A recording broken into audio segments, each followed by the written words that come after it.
day everyone, I am Midshipman Bell Russian Magic 8 and today I'm gonna demonstrate you the distress, urgency, and safety message. So without further ado, let's proceed.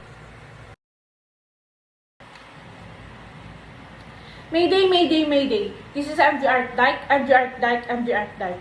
MMSI 975652852.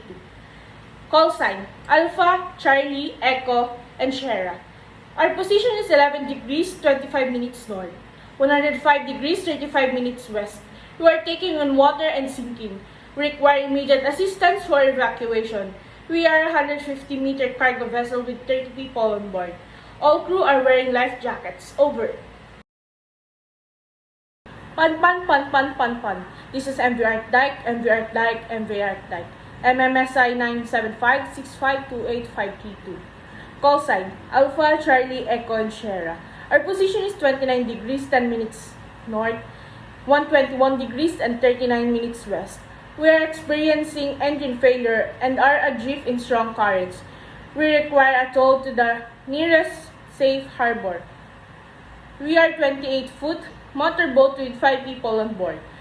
All are safe, no injuries. Over. Security, security, security. This is MV Arcdyke, MV Arcdyke, MV Arcdyke. MMSI 975652852. Call sign, Alpha, Charlie, Echo, and Sierra. The following message concerns vessel in the vicinity of 30 degrees north, 125 degrees west. This is a partially submerged object reported at position 30 degrees, 25 minutes north, 125 degrees, 15 minutes west. The object is not marked and possesses a navigation hazard. All vessels are advised to navigate with a caution in the area. Security. Over.